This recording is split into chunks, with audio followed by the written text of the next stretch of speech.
My name is Diana. Growing up, I was the princess of a castle I barely understood. My parents, bless their souls, had more money than some countries, but they made sure I knew the worth of every penny. Money talks, but wisdom listens, Dad would say, and Mom insisted on me knowing how to budget before I even knew how to properly spell luxury. Life was a fairy tale until it wasn't. At 12, their private jet crashed, and my fairy tale turned into a stark reality overnight. Grandma took me in. We lived in a modest house far removed from the opulence I was used to. It was a different kind of life, one where luxury was in the love and care, not the material. My inheritance was a distant promise, locked away until I turned 25. So, I adapted, learned, and thrived under Grandma's guidance. College was my escape and my grounding. That's where Alex came into the picture. He was as far from my world as one could get, a scholarship kid with a heart of gold and a wit that could cut through any pretense. We clicked, in a way I never expected. Bringing him home to meet Grandma was a nerve-wracking experience. I hadn't told him about the money. Better he doesn't know, not yet, Grandma had advised, and I saw the wisdom in her words. I wanted Alex to love me for me, not my bank account. Grandma, this is Alex. I introduced them, my stomach in knots. Nice to meet you, ma'am, Alex said, extending a hand that Grandma shook warmly. Sit, sit, Grandma gestured, her eyes twinkling as she took in Alex's nervous posture. You're the young man who's stolen my granddaughter's heart. Alex blushed, a sheepish grin spreading across his face. I guess you could say that, ma'am. We sat down, and the conversation flowed more easily than I dared hope. Grandma shared stories of my parents, of me as a child, stories that made Alex laugh and look at me with a warmth that made my heart swell. You've got a good one here, Grandma said, nodding towards me but looking at Alex. Takes after her mother, strong and kind. But don't you let her fool you, she's got a bit of mischief in her too. I can see that, Alex chuckled, squeezing my hand under the table. The evening went on, filled with laughter and shared stories. Alex fit into our world like he was always meant to be there. As he helped Grandma with the dishes afterward, I knew I had made the right choice in bringing him into this part of my life. Walking him out later, Alex turned to me, a serious look on his face. Your grandma's amazing, you know? And hearing about your parents, your life. I feel like I understand you more. I nodded, feeling a lump form in my throat. I'm glad, Alex. There's a lot to me, more than meets the eye, I guess. He smiled, pulling me into a hug. I'm here for all of it, every layer. Doesn't matter what's in your bank account. It's you I care about. I hugged him back, tighter than I ever had before. In that moment, I knew I could trust him, but I also knew the weight of the secret I was keeping. It was a delicate balance, one I hoped wouldn't tip and spill over. The ride to Alex's parents' house was a quiet one, filled with the kind of silence that's too thick to cut through. I could tell Alex was nervous, his hands gripping the steering wheel tighter than usual. You sure you're ready for this? I asked, trying to break the ice. Yeah, just, my mom can be a bit much. Don't take anything she says to heart, okay? Alex's attempt at a reassuring smile didn't quite reach his eyes. The house loomed ahead, grand and imposing. As we pulled up, my stomach twisted into knots. This was it, no turning back now. We were barely through the door when Alex's mom, Gloria, made her entrance. Her eyes landed on me like two laser beams, sizing me up in a way that made my skin crawl. So, this is the girl you've been hiding, she said, her voice as cold as the marble floors. Mom, this is... Alex began, but Gloria waved him off. I know who she is. Come, let's sit. I prepared some tea. Her command was not to be ignored, leading us into a living room that felt more like a showroom. The tea was served, and Gloria wasted no time. I hear you were raised by your grandmother. Must have been quite the humble upbringing, she said, the word humble sounding more like an insult. I clenched my jaw, fighting to keep my cool. It was. My grandma taught me a lot about life. Important stuff, not just fluff. Gloria's lips twitched in a smirk. I see. And your parents? Gone too soon, I heard. Tragic, really. How does one cope without the proper guidance? Alex jumped in, clearly uncomfortable. Mom, that's enough. Let's not. No, it's okay, Alex. I interrupted, feeling a surge of defiance. Yeah, my folks are gone, and yeah, it was tough. But I got through it. Made me who I am. Gloria sipped her tea, her gaze never wavering. Interesting. And what about your future, dear? Any plans, or are you just riding along on my son's coattails? That stung. I took a deep breath, reminding myself why I was here. I've got plans. Big ones. And I don't need to ride on anyone's coattails to make them happen. The air was thick with tension. Alex, bless him, tried to change the subject. Mom, let's not do this, okay? We're here to enjoy each other's company. Gloria set down her teacup, a calculated move. I'm merely trying to understand the woman my son has chosen. You can't fault a mother for caring about her child's future. The back and forth felt endless, a verbal tug-of-war where no one was winning. Just when I thought I couldn't take any more, Alex's sister, Lily, made her entrance. Her eyes were curious, but held an edge of judgment that matched her mother's. So, you're the famous girlfriend. Heard a lot about you. Not all good, I might add, Lily said, her voice dripping with disdain. I was about to snap back when Alex stood up. That's enough, both of you. We came here in good faith, to share a part of our lives with you. If that's not something you can respect, then maybe we should leave. The rest of the visit was awkward, to say the least. Conversations felt forced, every laugh a little too loud. But Alex held my hand under the table, a silent promise that we were in this together. As we left, I couldn't help but feel a mix of relief and frustration. I'm sorry about that, Alex said once we were in the car. They can be a bit intense. I sighed, watching the lights of the house fade in the rearview mirror. It's not your fault. But man, your mom and sister, there's something else.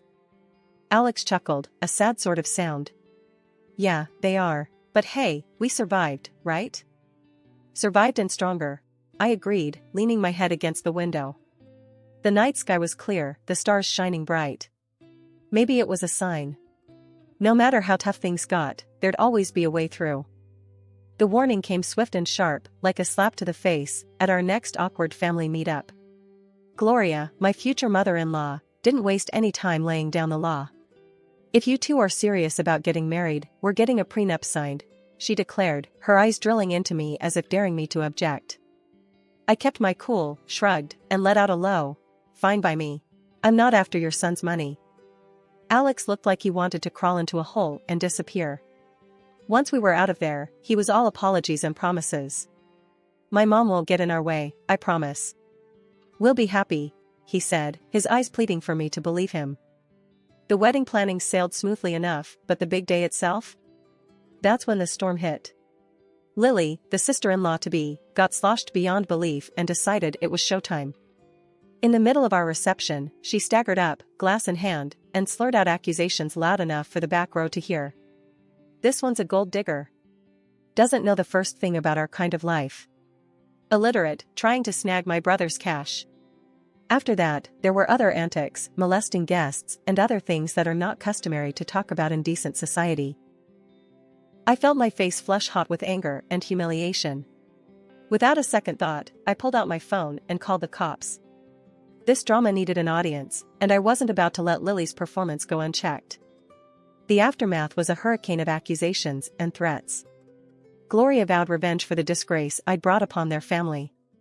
You've made a mockery of us. The press will have a field day with my daughter's antics, thanks to you. Alex was torn, trying to play peacemaker in a war that had no room for neutrality. I saw the strain in his eyes, the way his shoulders sagged under the weight of his family's drama and his desire to keep us afloat. But I stood my ground, my resolve hardening. This wasn't just about me anymore. It was about drawing a line, about not letting wealth or the lack thereof dictate how I was treated. As the dust settled, and the night grew quiet, Alex and I sat amidst the wreckage of what was supposed to be our happiest day. I'm sorry, he whispered, his voice heavy with unshed tears. I never wanted any of this. I took his hand, feeling the rough edges of our new reality. We'll get through this. But things need to change. Starting with setting boundaries with your family. The vow we made that night wasn't just about staying together. It was about fighting for the respect we deserved, about not letting old money or old grudges define our future. 2 years slipped by since we said "I do," and those vows felt heavier every day. Gloria practically vanished from our lives, and honestly, I didn't miss her one bit. But it wasn't just her absence that marked those years, it was Alex's changing attitude that really drove the wedge between us. He'd come home late, if at all, muttering excuses about work that didn't quite add up. The warmth we once shared cooled into courtesy, and then, even that faded. The tipping point came one night when he threw his jacket on the chair like it had personally offended him and said something I never thought I'd hear. "You know, I could have done better. Married someone with a bit more class, more in line with my circle." His words stung like a slap. I stood there, gobsmacked, wanting to scream, to tell him about the fortune that was mine. But Grandma's voice echoed in my head, advising patience, to see Alex for who he truly was. So, I swallowed the truth and the hurt, biting back tears.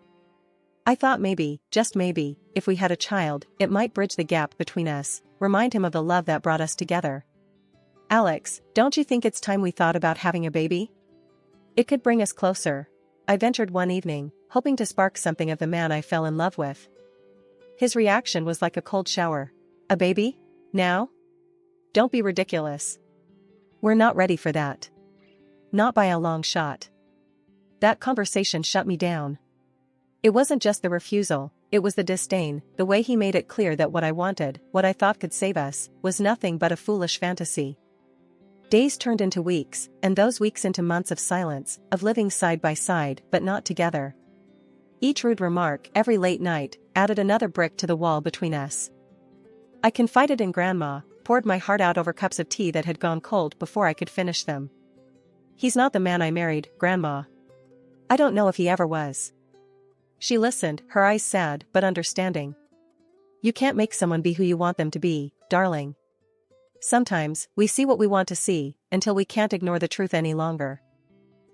Her words, though heavy, carried a sliver of relief. I wasn't crazy, I wasn't asking for too much. I just wanted a partner, someone who saw me as an equal, who respected me. But as the days passed, it became clearer that wasn't who Alex was. Not anymore, if he ever had been. The idea of leaving crossed my mind more times than I cared to admit. But every time it did, I pushed it away, hoping against hope that something would change, that the man I loved would find his way back to me. The vibe was set for a killer party. I'd gone all out for Alex's birthday bash, hoping to bring back a spark into what had turned into a pretty mundane marriage. No expense was spared, and the guest list was a who's who of our closest pals. Notably missing from the invite list were Gloria and Lily, my mother-in-law and sister-in-law. Their drama was the last thing I needed ruining the night. Alex was in high spirits, soaking in the adoration and well wishes from everyone. For a moment, it felt like we were back in the honeymoon phase, all laughter and inside jokes. But that bubble burst the second Gloria and Lily crashed the party, uninvited but clearly expecting to be welcomed. Turns out, Alex had gone behind my back and invited them, hoping to avoid any family fallout. Their presence turned the atmosphere tense. Lily, in true form, made a beeline for the booze, dressed in an outfit that screamed "look at me," and not in a good way. Gloria's snide remarks flew under the radar, each one a veiled jab at me or our marriage. As the night wore on, Lily's antics escalated. Fueled by champagne and a need to be the center of attention, she started a rant about me not fitting into their family, how I was unworthy of their name. It was a mess, and Alex was nowhere to be found, too busy playing the good son to notice the circus unfolding. The climax of the evening was when Lily, a few sheets to the wind, decided to air out some dirty laundry. Waving around some documents, she slurred out insults, each word a knife. The spectacle ended with her stumbling into the pool, documents flying everywhere. I rushed over, more out of curiosity than concern, and gathered the scattered papers. My heart sank as I pieced together what they were. Divorce papers. Signed. By Alex. It was like a punch to the gut, each signature a betrayal. I stood there, numb, as the reality of the situation washed over me. My husband, the man I had vowed to spend my life with, had decided our journey was over without so much as a word to me. The party around me faded into a blur as I clutched the documents, Alex's signature glaring up at me, confirming what I didn't want to believe. This wasn't just a party to remember, it was the end of everything I thought we had. In the aftermath of the pool incident, I sought clarity amidst the chaos. My heart pounded as I approached Alex, holding the soaked documents that had unwittingly unveiled a truth I was unprepared for. "Alex, what's this about?" I demanded, my voice stronger than I felt, thrusting the divorce papers toward him. Before he could respond, his mother interjected with a smugness that made my skin crawl. "Oh, dear, looks like your little scheme didn't work out, did it? Alex is leaving you. Thought you could trap him with a baby for his money?" I stared at Alex, searching his eyes for any sign of the man I married. But he couldn't meet my gaze, his silence more telling than any words. With resignation, I signed the divorce papers. They were just a formality now, a closing chapter of a book I no longer wished to be part of. As the dust settled, Grandma approached, her presence a calming force. She didn't need to say anything, her eyes conveyed volumes of empathy, understanding, and an unspoken support that bolstered my resolve. It was then she decided to reveal the truth, not just to me, but to everyone present. "She doesn't need any of your money," Grandma declared, her voice steady and strong. "In a month, she turns 25 and will inherit a fortune far beyond what you could imagine. She's been raised to value people over wealth, to seek out genuine connections rather than financial gain." The room fell silent, the weight of her words hanging in the air. Gloria's face morphed from smugness to shock, then to a desperate kind of greed, as she quickly began backpedaling, her apologies as transparent as they were insincere. Alex, too, seemed suddenly eager to rewrite the narrative, insisting his intentions were never to hurt me, that he was merely influenced by his mother. But it was too late. The veil had been lifted, revealing the stark reality of our relationship and the motivations behind it. I met their apologies with a quiet smile, not out of forgiveness, but out of an inner peace that came from understanding my worth, independent of the wealth that awaited me. "You've shown me your true colors," I said, my voice imbued with a newfound strength. "As for surprises, well, I prepared another one for you." And at that moment, a loud honk echoed through the tension. Outside, a sleek, luxury car rolled up to the gate, the one I had secretly bought for Alex as a surprise. The irony wasn't lost on me. I couldn't help a bitter laugh as I excused myself, stepping outside to confront the final act of this drama. There it was, the epitome of luxury on four wheels, a symbol of the love I thought we shared, now just another piece in the game of pretense and betrayal. Without a second thought, I slid into the driver's seat, the leather cool and unyielding beneath me, much like my resolve. Grandma, ever my rock, joined me, her presence a silent testament to the strength and dignity that ran in our blood. Turning to face the house, I saw Alex and his mother at the door, their expressions a mix of confusion and awe. "Everything from now on goes through my lawyer," I called out to them, my voice clear and devoid of the warmth it once carried. "And don't worry about my stuff. I'll have a courier pick it up." Their faces, once smug and self-assured, now painted a picture of realization and loss. Not just of the wealth they coveted, but of the person they underestimated. With that, I turned the key, the car's engine purring to life, a sweet sound that promised freedom and new beginnings. Grandma and I shared a look, a silent agreement that this was the first step toward a future unburdened by deceit and manipulation. After the revelations and dramatic exits, the air seemed clearer, as if the truth had not only unveiled the greed and deceit but also cleansed the path ahead. It wasn't long before the first test of my newfound resolve came knocking, or rather, calling. The phone rang, its shrill tone slicing through the calm like a knife. On the other end was none other than Lily, her voice dripping with an unfamiliar sweetness. "Hey, I just wanted to, clear the air between us. We're practically the same age, right? We could be friends." I couldn't help but let out a short, disbelieving laugh. The contrast between this sugary tone and her usual disdain was stark. "Friends?" I echoed, the word feeling foreign. "You mean like how friends don't badmouth each other at parties or try to humiliate them in front of everyone?" There was a pause, a moment where I imagined I could hear the cogs turning in her head as she searched for a response. "Well, water under the bridge and all that," she attempted feebly. "Water into the pool, you mean?" I shot back, unable to resist the jab. The silence that followed was telling. It was clear that my refusal to play along had derailed her plans. "Fine, be that way," she snapped, her veneer of niceness crumbling away. "You'll regret this." I hung up, feeling a mix of amusement and sadness. It was a stark reminder of the facades people wear and the lengths they'll go to when faced with the consequences of their actions. The temptation to retaliate was there, a nagging thought in the back of my mind.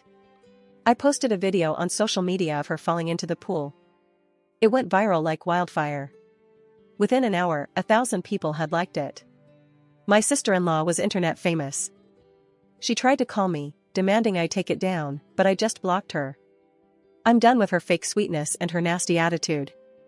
A week after that, my phone rang with a number I knew all too well. It was Gloria, her voice unnaturally sweet, offering an olive branch she hoped I'd grasp. Let's put the past behind us. For Alex's sake, can't we reconcile? She suggested, as if the wounds were mere scratches that could heal with a band-aid of words. No, Gloria. That ship has sailed, I replied, firm but not unkind. There was no anger in my voice, just a resolute peace.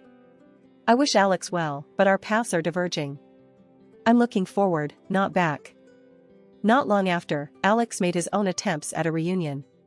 One morning, I found a bouquet of flowers at my doorstep, the card bearing a simple "I'm sorry, please come back" message. The sight of them sparked more anger than affection. Without a second thought, I tossed them into the trash. His efforts didn't stop there. He tried to visit, showing up unannounced with the hope of talking things through. But I wasn't the same person he left behind. His presence, once a source of comfort, now felt like an intrusion. One evening, as he made yet another uninvited appearance, I met him at the door, with a resolve as hard as steel. If you don't stop this, I'm going to the police, I warned, my voice steady and firm. Your apologies can't undo what's been done. It's over, Alex. Really over. The gravity of my words finally seemed to reach him. His shoulders slumped, and with a final, lingering look, he turned and walked away. That was the last I saw of him. In the time that followed, I threw myself into charity work. It became my passion, my purpose. Helping those truly in need, connecting with people who valued kindness over wealth, brought me a joy I hadn't known was missing. Living with Grandma, I found peace in our quiet routine. We'd sit and plan our next project, our next way to make a difference. It was during these moments I realized this was where I was meant to be. I had no illusions about the road ahead. It would be fraught with challenges, perhaps even heartache. But I also knew it would be filled with joy, with moments of unbridled happiness, and the kind of love that enriches the soul. And so, I live my life looking forward, not back. I work, I help, and I hope. I believe in a future where I'll find true love, not defined by wealth or status, but by genuine connection. And yes, one day, I'll have those 3 beautiful children I dream of. But for now, I'm content. I'm building a life of purpose, surrounded by love that doesn't ask for anything in return. This isn't just the end of a chapter, it's the beginning of a whole new book. And I'm the one writing it.